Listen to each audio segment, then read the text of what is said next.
ओम नमो भगवते वासुदेवाय। बृहस्पतिवार व्रत कथा।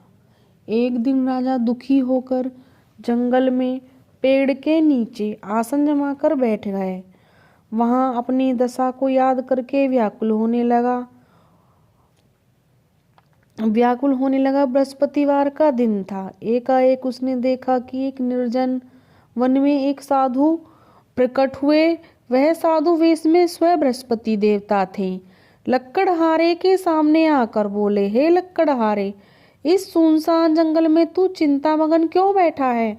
लक्कड़हारे ने दोनों हाथ जोड़कर प्रणाम किया और उत्तर दिया, महात्मा जी, आप सब कुछ जानते हैं, मैं क्या कहूँ।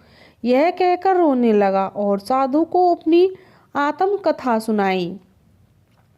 महात्मा जी ने कहा, तुम्हारी स्त्री ने बृहस्पति के दिन बृहस्पति भगवान का निरादर किया था, जिसके कारण रुष्ट होकर उन्होंने तुम्हारी यह दशा कर दी। अब तुम चिंता को दूर करके मेरे कहने पर चलो, तुम्हारे सब कष्ट दूर हो जाएंगे और भगवान पहले से भी अधिक संपत्ति देंगे। तुम बृहस्पति के दिन कथा क्या करो, 2 पैसे के चने मुनक्का लाकर उनका प्रसाद बनाओ और शुद्ध जल से लोटे में शक्कर मिलाकर अमृत तैयार करो और कथा के पश्चात अपने सारे परिवार को और सुनने वाले प्रेमियों में अमृत व प्रसाद बांटकर आप भी ग्रहण करो। ऐसा करने से भगवान तुम्हारी सब मनोकामनाएं पूरी करेंगे। साधु की ऐसे वचन सुनकर लक्कड़हारा बोला, हे प्रभु, मुझे लकड़ी बेचकर इतना पैसा नहीं मिलता जिससे भोजन के उपरांत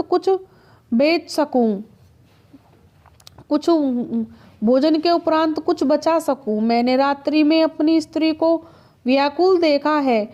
मेरे पास कुछ भी नहीं है जिससे मैं उसकी खबर मंगा सकूं। साधु ने कहा, हे लक्कड़हारे, तुम किसी बात की चिंता मत करो। बृहस्पति के दिन तुम रोजाना की तरह लकड़ियां लेकर शहर जाओ और तुमको रोज से 2 गुना धन प्राप्त होगा, जिससे तुम भली भांति भोजन कर लोगे।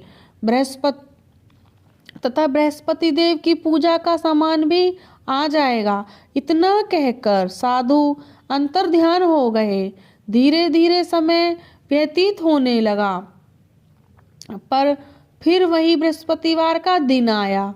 लक्कड़हारा जंगल से लकड़ी काटकर किसी शहर में बेचने गया।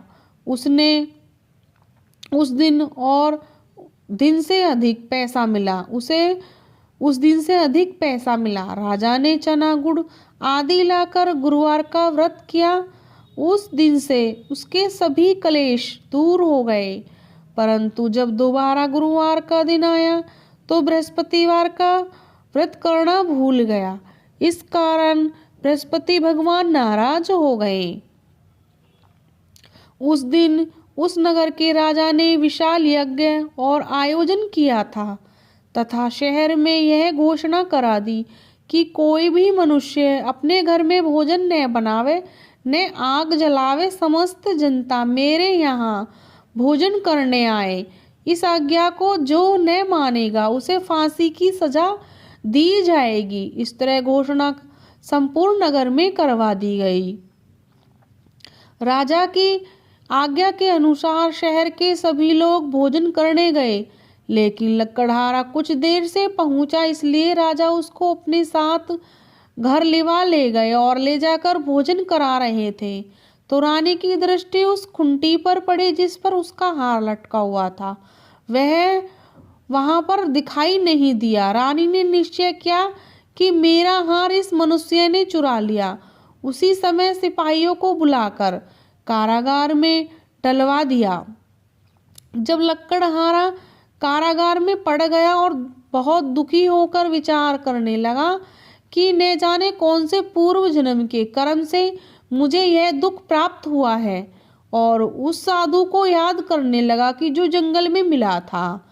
उसी समय तत्काल बृहस्पति देव साधु के रूप में प्रकट हुए और उसकी दशा को देखकर कहने लगे, मूर्ख, तूने बृहस्पति की कथा नहीं करी, इस कारण तुझे दुख प्राप्त हुआ है। अब चिंता मत कर, बृहस्पति देव के दिन कारगार के दरवाजे पर 4 पैसे पड़े मिलेंगे, उनसे बृहस्पति देव की पूजा करना, तेरे सभी कष्ट दूर हो जाएंगे। बृहस्पति के दिन उसे 4 पैसे मिले। लक्कड़हारे ने कथा कही। उसी रात बृहस्पति देव उस नगर के राजा को सौंपन में आए। कहा, हे राजा, तूने जिस आदमी को कारागार में बंद कर दिया है वह निर्दोष है, वह राजा है, उसे छोड़ देना। रानी का हार उसी खूंटी पर लटका है, अगर तू ऐसा नहीं करेगा तो मैं तेरे राज्य को नष्ट कर दूंगा। इस तरह रात्रि के सोपन को देखकर राजा प्रातः काल उठा और खूंटी पर हार देखकर लक्कड़हारे को बुलाकर क्षमा मांगी तथा लक्कड़हारे को योग्य सुंदर वस्त्र आभूषण देकर विदा कर दिया। बृहस्पति देव की आज्ञा अनुसार लक्कड़हारा अपने नगर को चल दिया। राजा जब अपनी नगर के निकट पहुंचा तो उसे बड़ा आश्चर्य हुआ। नगर में पहले से अधिक बाग, तालाब, कुएं तथा धर्मशाला, मंदिर आदि बन गए। राजा ने पूछा, यह किसका बाग है और धर्मशाला है? तब नगर के सब लोग कहने लगे, यह सब तो रानी और बांदी के हैं। तो राजा को आश्चर्य हुआ और गुस्सा भी आया। जब रानी ने यह खबर सुनी कि राजा आ रहे हैं तो उन्होंने बांदी से कहा कि हे दासी, ये दासी, देखकर राजा हमको कितनी बुरी हालत में छोड़ के गए थे। हमारी ऐसी हालत देखकर वह लौट ना जाए, इसलिए तू दरवाजे पर खड़ी हो जा। आज्ञा अनुसार दासी दरवाजे पर खड़ी हो गई। राजा आए तो उन्होंने अपनी साथ लिवा लाई। तब राजा ने क्रोध करके अपनी रानी से पूछा, यह धन तुम्हें कैसे प्राप्त हुआ? तब उन्होंने कहा, हमें यह सब धन बृहस्पति देव के इस व्रत के प्रभाव से प्राप्त हुआ है। राजा ने निश्चय किया कि 7 रोज बाद तो सभी बृहस्पति देव का पूजन करते हैं, परंतु मैं प्रतिदिन दिन में 3 बार कहानी तथा रोज व्रत क्या करूंगा। अब हर समय राजा के दुपट्टे में चने की दाल बंधी रहती तथा दिन में 3 बार कहानी कहता। एक रोज राजा ने विचार किया कि चलो अपनी बहन के यहाँ हो आवे। इस निश्चय का कर राजा घोड़े पर सवार हो अपनी बहन के यहाँ चलने लगा। मार्ग में उसने देखा कि कुछ आदमी एक मुर्दे को लिए जा रहे हैं। उन्होंने रोककर राजा से कहने लगा, अरे भाइयों, मेरी बृहस्पति देव की कथा सुन लो। वे बोले, लो, हमारा तो आदमी मर गया है, इसको अपनी कथा की पड़ी है। परंतु कुछ आदमी बोले, अच्छा कहो, हम तुम्हारी कथा भी सुन लेंगे।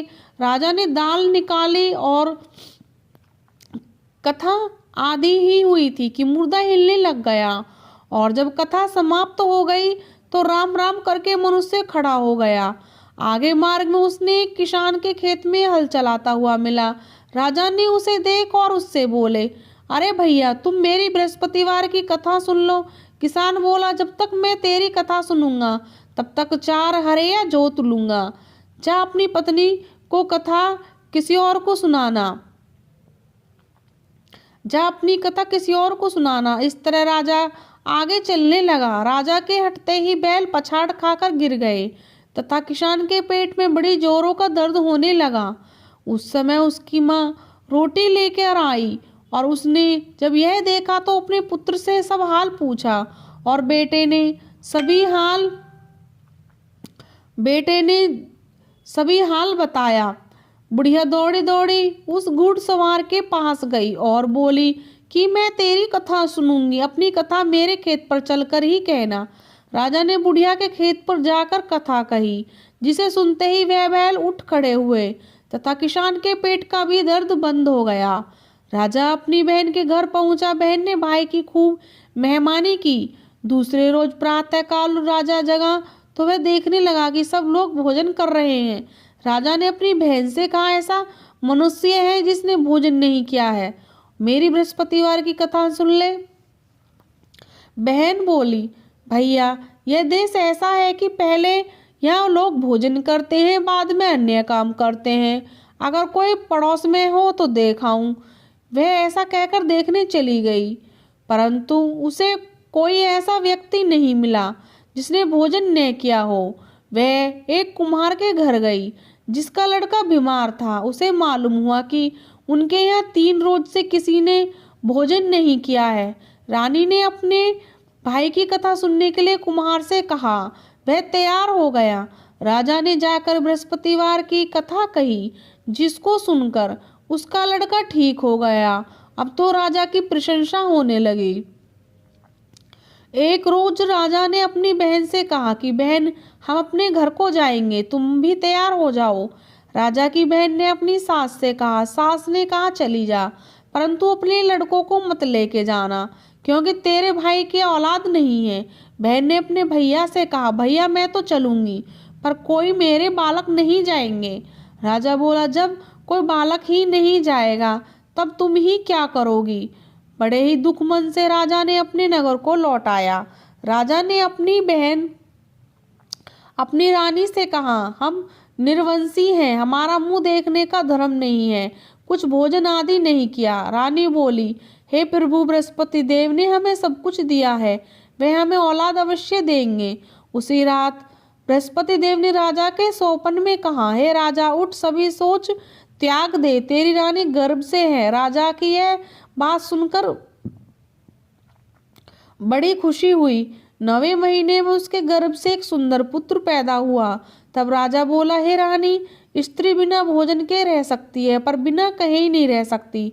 जब मेरी बहन आवे तो मुझसे कुछ मत कहना। रानी ने सुनकर हाँ कर दिया। जब राजा की बहन ने यह शुभ समाचार सुना तो वह बहुत खुश हुई तथा बधाई लेकर भाई के यहाँ आई। तभी रानी ने कहा, घोड़ा चढ़कर तो नहीं आई, गधा चढ़ी आई। राजा की बहन बोली, भाभी, मैं इस प्रकार नहीं कहती तो तुम्हें औलाद कैसे मिलती। बृहस्पति देव ऐसे ही है, जिसके मन में कामनाएं हैं सभी को पूर्ण करते हैं, और जो सद्भावना पूर्वक बृहस्पतिवार का व्रत करता है एवं कथा पढ़ता है तथा सुनता है, दूसरों को सुनाता है, बृहस्पति देव उसकी सभी मनोकामनाएं पूर्ण करते हैं। ओम नमो भगवते वासुदेवाय।